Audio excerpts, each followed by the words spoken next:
The one thing that Trump did that I think he did right was ripping the mask off the Department of Defense and calling it what it is, the Department of War. That's what it's about. It's not set up to defend the borders, the geography of the United States. It's set up to be what they call an expeditionary force. And we have military commands. When he called in all those generals and admirals, he called them in from all over the world because there's commands that cover the entire globe. And we're the only country that has anything remotely like that.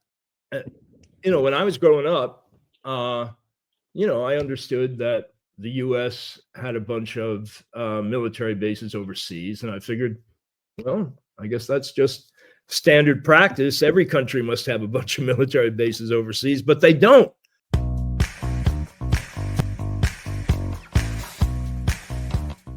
From the hard-scrabbled streets of America to the marbled halls of power, I'm Tom LoBianco, longtime reporter, new podcaster, and your host for today's show. Today on the show, Ben Cohen of Ben & Jerry's. He's got some scoops for us. Not just about ice cream. Big political revelations from a man who's been at the heart of social justice movements for decades. Today, I'm down at the Marcom Mid-Atlantic Marketing and Communications Summit down in Arlington, Virginia. If you're there, if you're here in the DC burbs, do stop by, find me, drop me a note. You can always find me at Tom at 24site.news. Let's pull up the banner here. There we go. And if you got anything you'd like to see, drop me a note. Always make sure to sign up at 24site.news. Coming up on the show tomorrow on Friday, October 10th, got a very interesting and important interview. It's not about combat. It's about ending combat. It's about healing and about finding common ground, things which are very often hard to find in this extremely polarized political environment right now. I'm going to have on Michelle Remillard. She is the executive producer of the new C-SPAN show debuting tomorrow at 7 p.m. Eastern time on C-SPAN called Ceasefire. This is the opposite of Crossfire. This is Ceasefire, where two big names from the left and the right get together and find common ground. Big debut for C-SPAN tomorrow. Very much looking forward to chatting with Michelle about this and how they put it together. Not just how they put it together, but what the goals are. What's the goal here?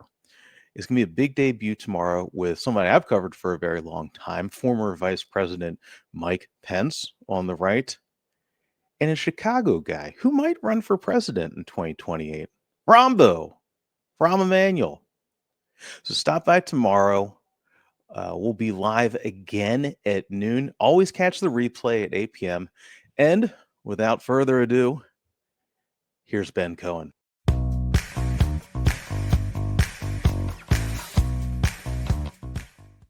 Joining me now, Ben Cohen. Ben, thank you so much for being here. Tom, it's a pleasure to be with you. How's it going? Doing good, man. It's times like these where I feel like I need it's like a friggin' basement full of Ben and Jerry's. Yes, it's true. We need to find whatever comfort we can. I was doing the prep work on the show, and I was listening to you. You had a good interview on the Wall Street Journal podcast. You were talking about this. I was shocked by this. It's like the world. It sounds like a horrific ice cream flavor of like lemon and carob chips. What was this? Lemon peppermint carob chip. It was in the early days, and we just kind of let whoever was making ice cream come up with the flavor, and it did not work. I mean, we were making it in a 5-gallon rock salt and ice freezer. It was in the early days. It was, like in the late 70s. Wow, man. We'll get to this later because I need to ask you about it. This weird turn of health food in the last 5 years. But we'll get to that later. We'll get to the heavy stuff. I grew up with carob chips. No kidding. No. Yeah, man. You're one of the few people who knows what carob is. I was just talking to someone the other day who never heard of it. Yeah, dude. I think carob chips are kind of like, carob is kind of biblical. I mean, it was called breadfruit, I think. It hangs in this big pile. Yeah, man. Yeah, back in the day, I used to work at a health food store. We sold the amaranth grains, and it's like in the '90s, it was the only place you could get power bars. And yeah, man. Yeah, man. Now there's a lot of freaking power bars, energy bars, protein bars. I can't believe how big that section is. I was watching a 60 Minutes program. It's like the secret lair where they create the protein mix that's used in all of them. All right, and it shows them like pouring out the glob. It's pretty fascinating. It's is chicken in there? I don't think there's any chicken in there, but it's a lot of nuts, legumes, and stuff like that. It's really interesting. And now I can't look at these bars the same way ever again. I see it everywhere. Yep. So something I've been trying to wrap my head around, and folks, if you live under a rock, if you're watching this, you probably know this already. But Jerry left. Man, what happened? Well, there's been this ongoing conflict with Unilever for several years. And, Jerry has a really big heart, but, we all have different tolerance for conflict, and his tolerance is kind of low and mine is higher. So I'm hanging around to be in the conflict, and he's taking a little bit of a back seat. I feel it, man. I feel that. If you look around the globe and everything that's going on right now, it feels like there's more conflict than ever, at least in modern times. Yeah, I think that's absolutely correct. I mean, I was a little shocked the other day when I realized that I'm a patriot. I'm looking to abide by the Constitution, the Declaration of Independence, the Bill of Rights. I mean, all that stuff is being tossed in the garbage. Does this square with we keep looking for these historic antecedents for whatever this is, and part of me thinks like, well, it's a march to a dictatorship, so we don't have that antecedent in this country. But then sometimes I think, well, I mean, there is that violence of the '60s. Where do you see comparisons to help us stay grounded in this? Well, I don't think this is anything like the '60s. I mean, the activists in the '60s were kind of about peace and love and pot. And, it seems like what's going on now is about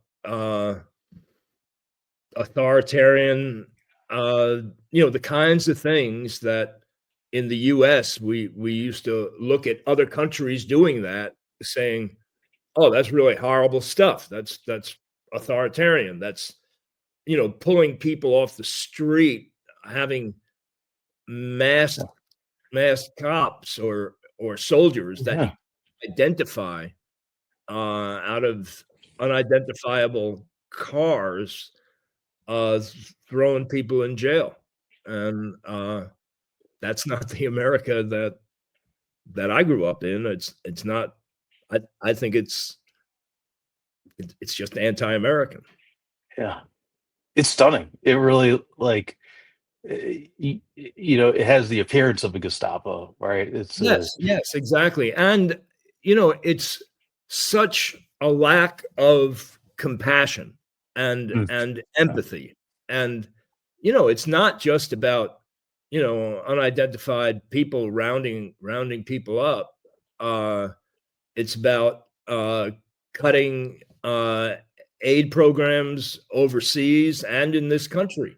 Throwing people off healthcare and using the money to shove 150 billion more dollars at the Pentagon.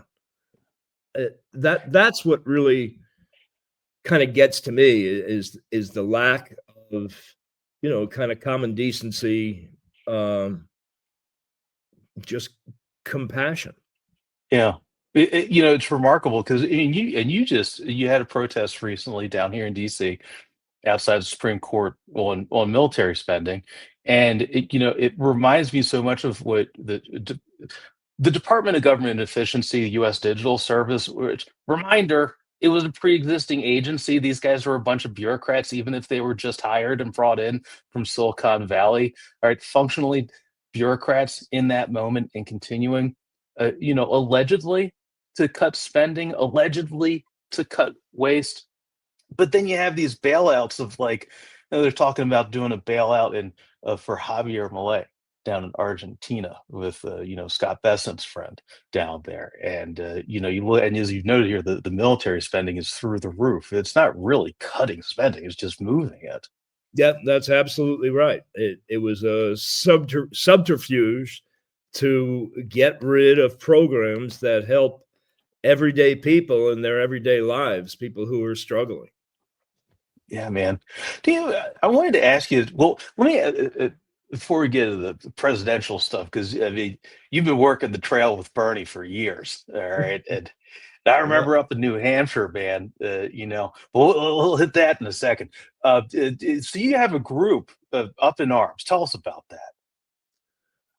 It's a campaign. It's purely a communications campaign to help people to understand that the reason why you can't afford a house, why childcare is too expensive, why medical debt throws you into bankruptcy, is because if you look at the pie chart of the federal budget, the expendable income, it's now about 75% that's going to the Pentagon, the Veterans Administration, which essentially is retired Pentagon guys and guys that got injured in wars, and the Department of Homeland Security / ICE, which I understand is now gets more money than the Marines.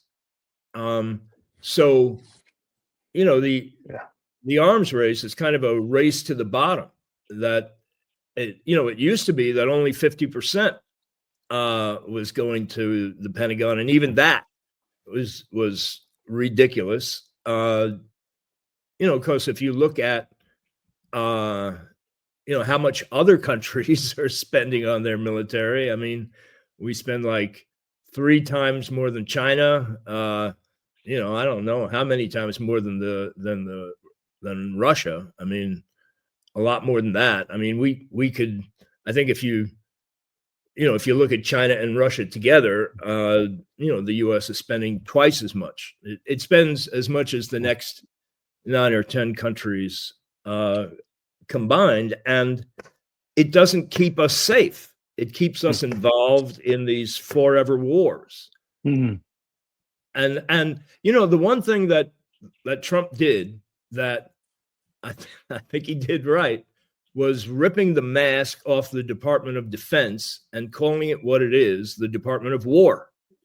That's what it's about. It's not set up to defend the borders, the geography of the United States. It's set up to be what they call an expeditionary force.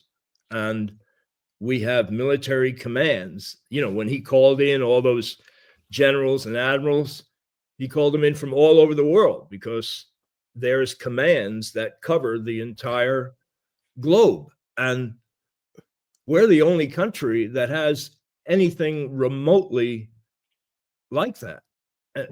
When I was growing up, I understood that the U.S. had a bunch of military bases overseas, and I figured, well, I guess that's just standard practice. Every country must have a bunch of military bases overseas, but they don't. I mean, we have 800, and the country that has the next most has like around 5. Wow. Yeah. I mean, that's why, I mean, we live in the richest country in the history of the world, and people are barely scraping by. I mean, the bottom 50% of the income, you can't afford a house, and you can't really afford health insurance prices. If the country decided to, it could use its resources to help people in their everyday lives, and that makes a lot of sense to me. I mean, guns and butter, man. Right? It's Yeah, but it's really getting more and more out of hand, and I think that at the base of it's a spiritual issue. I mean, Jesus said, "Where your treasure is, there lies your heart," and our treasure is in preparing to kill literally millions of people. I think that the example that's easiest to understand is that, in terms of nuclear weapons, we dropped one little itsy bitsy nuclear bomb on Hiroshima. It killed 100,000 people. And, the world essentially said never again. You had all these leaders saying a nuclear war cannot be won and must never be fought. And then they turn around and spend trillions, literally trillions of dollars on more and more nuclear weapons. My understanding is that nuclear weapons are supposed to be a deterrent. Well, you don't need so many to deter an attack. Yeah. It's bonkers. Now we've got the what I see Putin threatening these tactical nukes periodically. Mhm. It just it's it's funny because you brought up it's amazing. Neither of our heads exploded when you said this. A thing where you agree with Trump on, which I don't think anybody would expect, is ripping the mask off of what the Department of Defense is, calling it what it is. It reminded me because I covered Bernie Sanders for a hot minute back in 2016. And I often saw at his rallies, number one, the thing I'd always noticed was, in terms of energy, it was the only thing that matched Trump, all right, in terms of raw energy in the crowd, all Yep. right? Like, it was remarkable. I'd never seen anything in politics before like that. It was just astounding. But you also did have a lot of crossover there on some issues. I was really astounded by that. The horseshoe of politics, as they say. Yes. Yeah, I remember getting emails during that presidential campaign, and I would get emails from Trump and emails from Bernie, and they were pretty similar. I mean, the huge corporations are screwing you, the government is screwing you, and he's gonna, drain the swamp. The difference is that Bernie was sincere, and Trump just kind of plays the room. If they want to hear this, I'll say that. If they, but you look at his actual actions, and it's all enriching the elites at the expense of everyday regular people. Yeah, some of the folks online call him Boss Twee. Yeah. It's like, I think he's more like the mob. I think he's more like who was it? Don Corleone. I don't know. One of these mob bosses, because he's so incredibly personally vindictive. You know, you do what I say, or I'm going to cut you off. You know, freedom of speech doesn't exist anymore.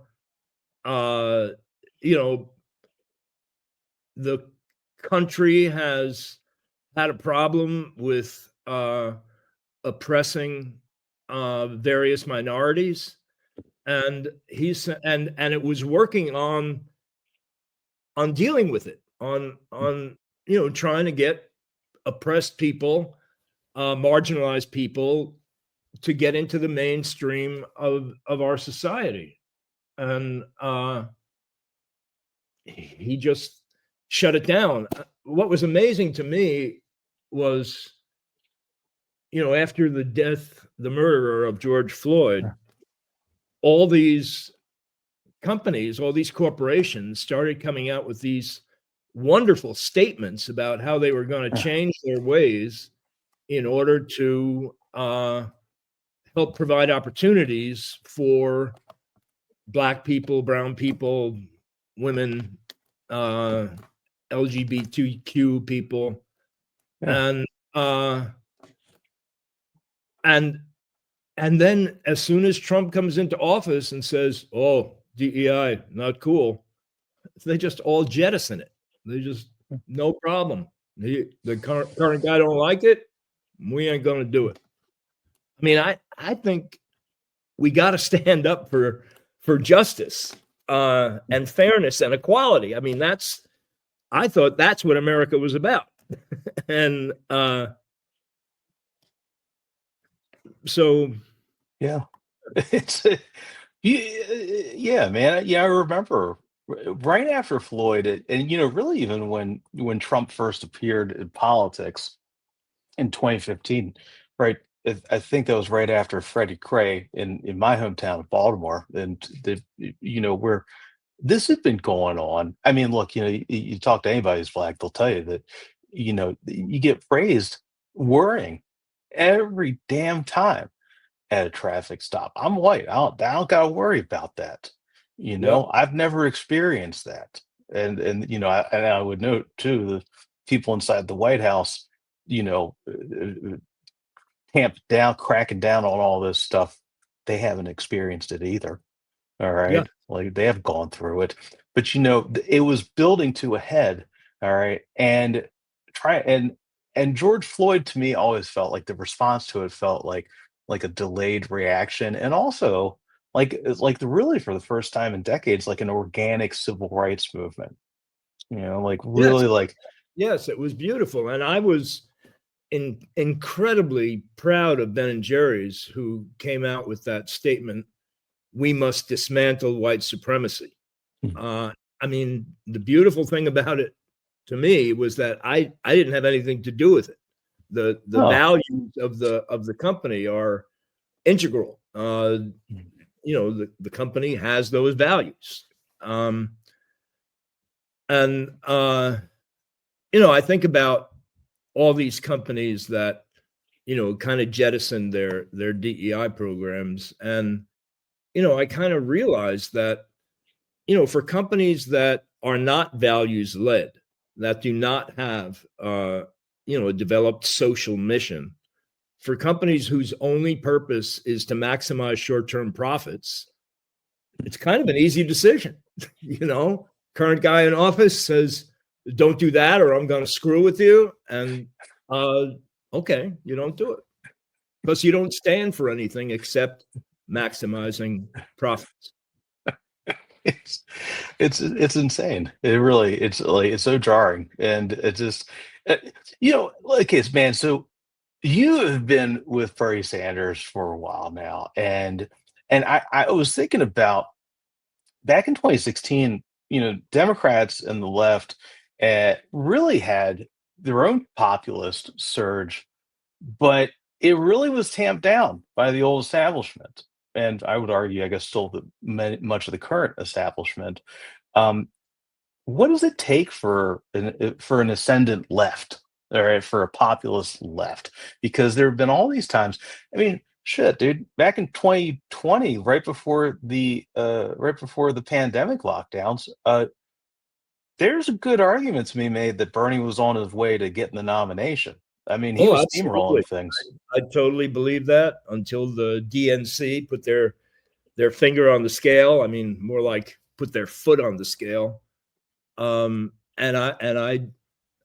I believe very strongly that if he got the nomination and it was Trump versus Bernie, I think the country would have elected Bernie Yeah. because Americans are compassionate. They care about people, and Trump seems to care mostly about enriching himself and his family members and his friends, but doesn't seem to have any interest in helping the very people who need it. How is 28 the year that it finally breaks through? I mean, there's so much buzz around AOC right now, and you continue to. I mean, my God, like at the beginning of the year, I always thought this time at this point in Trump's first term, we did not even know the name Alexandria Ocasio-Cortez. All right. Mhm. And if you look back to the beginning of this year, everyone was looking, on the center left, where you name it. Basically, I mean, anybody who likes the Constitution was like, "Oh my God, where's a Democratic name?" And nobody had even heard the name Zoran Mondani at that Mhm. point. And now he's going to be the next mayor. So, I mean, is this when the populist left finally breaks through? I sure hope so. I mean, if this doesn't do it, I don't know what will.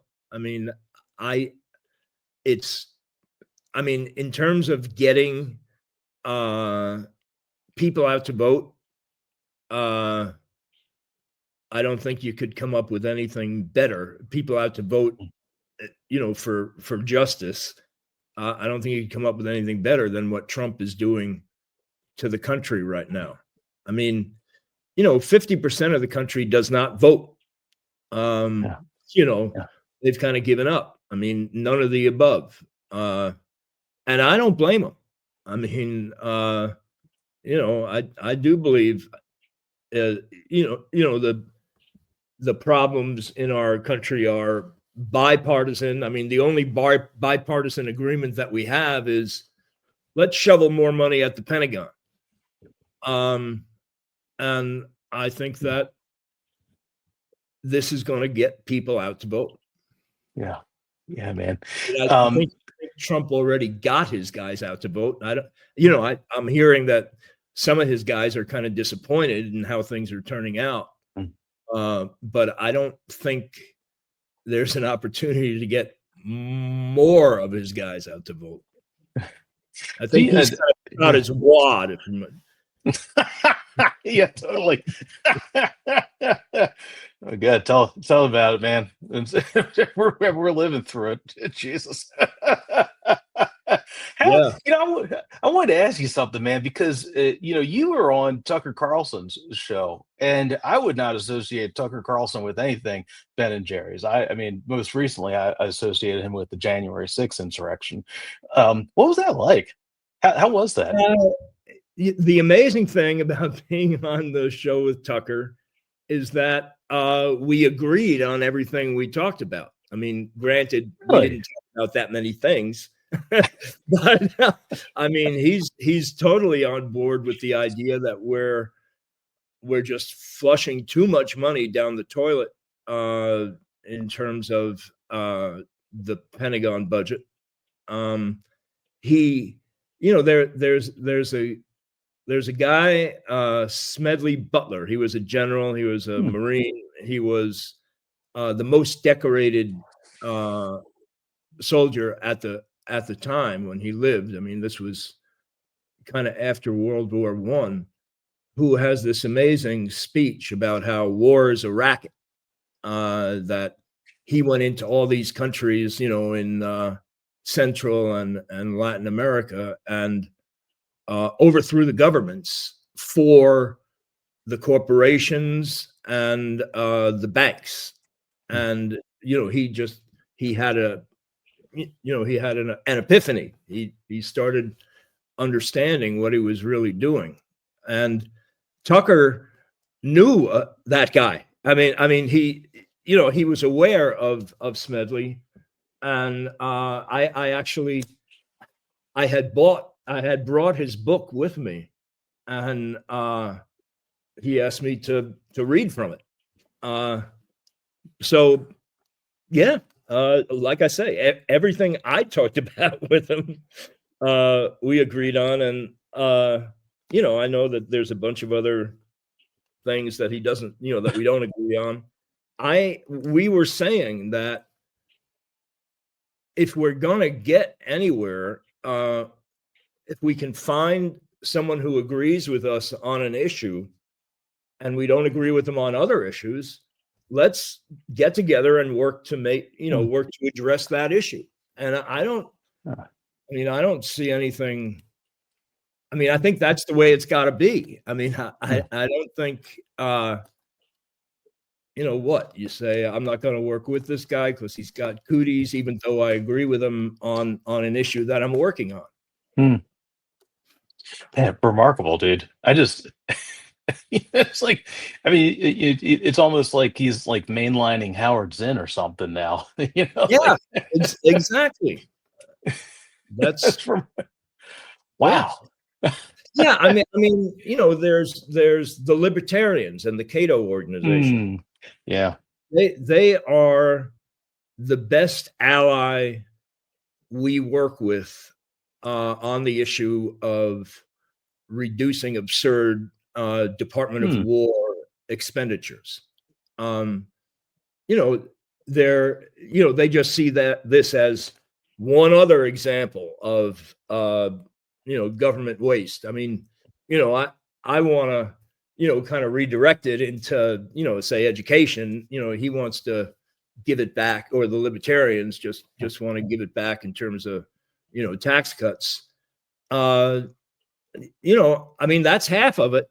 I mean, if we can stop just shoveling so much money at the Pentagon, there'll be more money to go around. Wow. Okay, I got to ask you the health food question, man, because I was reading your Wikipedia, and you helped out Kucinich back in 2004. That's like, to me, that's like who Kucinich is. But fast forward 20 years, and he's helping out RFK Jr.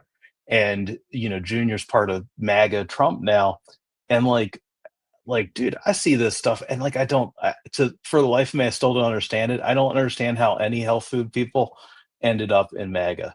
It just blows my mind. Well, MAHA is a very broad, has a very broad agenda, and there are things I agree with that that they're doing. I mean, getting more chemicals out of the food supply, kind of the whole rest of the world has gotten these chemicals out, like in Europe, for Fruit Loops, and the only reason they're in there is to make the product look prettier, but they don't allow it in Europe. I was, as you know, I've been in the food industry, and I was kind of shocked when I started researching the issue of bovine growth hormone. They were looking to inject this hormone into cows to make them produce more milk, and it had negative effects on the cow's health, and that means antibiotics end up in the milk that people drink, and hate to say it, but they get these udder infections, and it's pus. Yeah. And so I'm looking at the mandate for the U.S. Department of Agriculture, and its mandate is to balance the profits of corporations with the health of the population. And that don't make sense to me. They should just be about keeping us healthy. Wow. I remember the RBGH Yeah. back in the day. I mean, hell, And you you know, know, I yeah. mean, we had Ben and Jerry's had to sue the federal government to allow them to put a label on our container and tell people what was not in our ice cream. We Wow. wanted to say we don't use RBGH, and they wouldn't let us do it. Wow, man.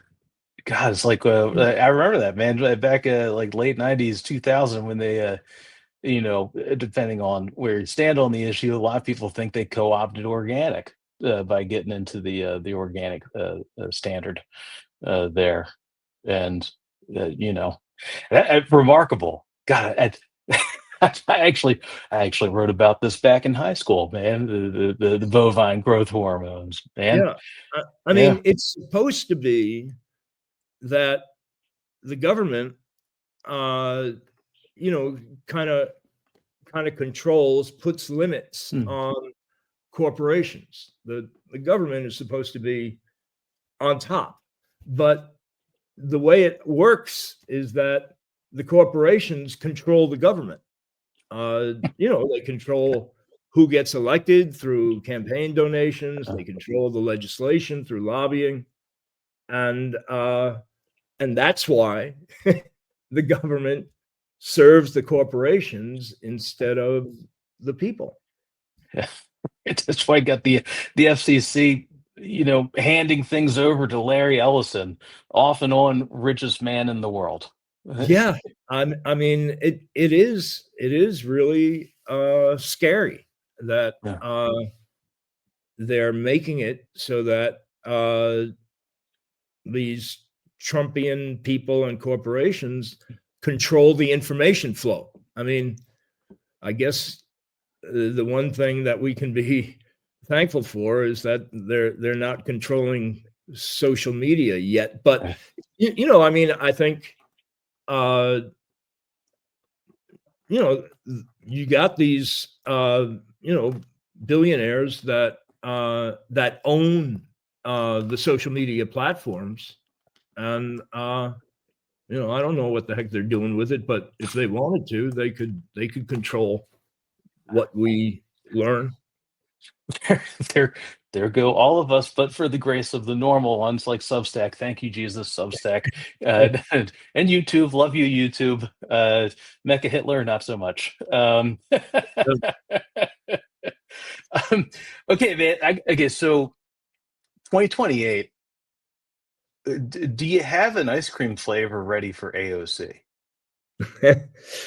No, ice cream flavors, people think, oh yeah, they just come out with it, or if, there's nothing to it, but it's complicated. I mean, first I gotta channel a flavor from the collective flavor unconscious. Then we need to come up with a name. Then we got to figure out how to make it. Like when I was making Cherry Garcia, it took a year to come up with,